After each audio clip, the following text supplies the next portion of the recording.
මේ වීඩියෝ එකෙන් අද අපි ඔයාලට අරගෙන ආවේ අන්නාසි වලින් ලේසියෙන්ම හදන්න පුළුවන් රසම රස කරි එකක්.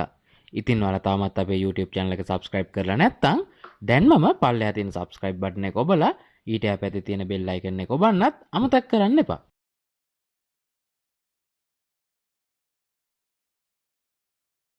මේ අන්නාසි කරි එක හදන්න අද අපි අරගෙන තියෙනවා සාමාන්‍ය ප්‍රමාණයට ඉදුණු අන්නාසි ගෙඩියක්, ලූණු, අමු මිරිස් ස්වල්පයක්, රම්පේ, කරපිංචා, එනසල් ස්වල්පයක්. මුලින්ම අන්නාසි ගෙඩිය අරගෙන මේ විදිහට අන්නාසි ගෙඩියේ පොත්ත ඉවත් කරගන්න. මේ සඳහා ටිකක් ඉදුණු අන්නාසි ගෙඩියක් ගන්නත් පුළුවන්.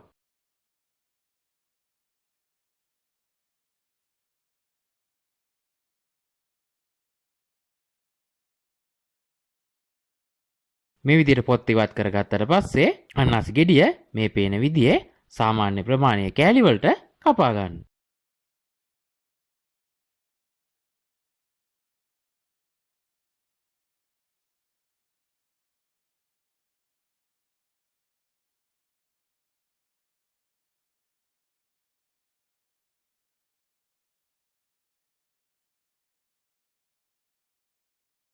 අන්නාසි ටික කපා ගත්තට පස්සේ භාජනයක් ලිපේ තියලා පොල් තෙල් මේස ඇඳි දෙකක් පමණ එකතු කරන්න. මේ සඳහා non stick හෝ මැටි භාජනයක් පමණක් භාවිතා කරන්න. පොල් තෙල් ටික රත් වුණාට පස්සේ එයට ඔයාලට අවශ්‍ය සැර අණුව කෑලි මිරිස් එකතු කරගන්න.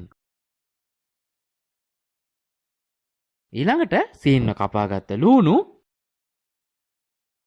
අමු මිරිස්, රම්පේ කරපිංචා එකතු කරන්න.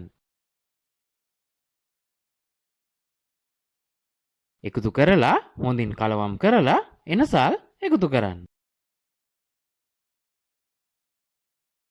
ඊට පස්සේ ආයෙත් කලවම් කරලා ලුණු ටික ටිකක් බැදුනට පස්සේ කපාගත්ත අන්නාසි කෑලි එකතු කරන්න.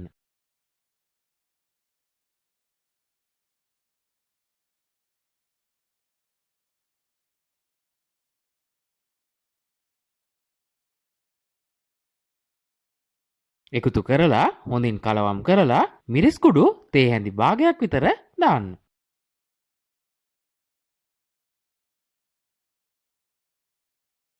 ඊළඟට රස බලලා රස අණුව ලුණු දාගන්න.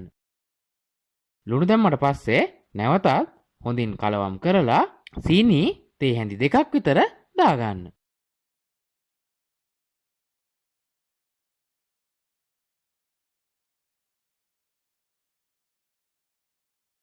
ඊට පස්සේ වතුර කෝප්ප කාලක් විතර දාන්න. දාලා නැවතත් හොඳින් කලවම් කරලා පියනකින් වහලා තියන්න. මිනිත්තු 15ක් පමණ ඉදෙන්න තියන්න.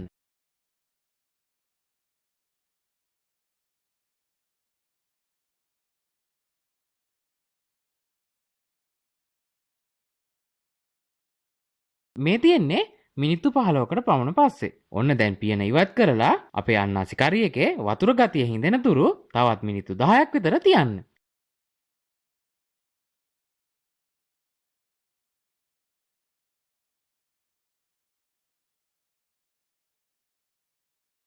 ඔන්න දැන් අපි අන්නාසි කරි එක හදලා ඉවරයි. ඔයාලත් මේ විදිහට අන්නාසි කරි එකක් හදලා රස කොහොමද කියලා පහලින් කමෙන්ට් එකක් දාන්න. ඒ වගේම වීඩියෝ එක හොඳයි කියලා හිතෙනවා නම් යාළුවන්ට බලන්න ෂෙයා කරන්නත් අමතක කරන්න එපා.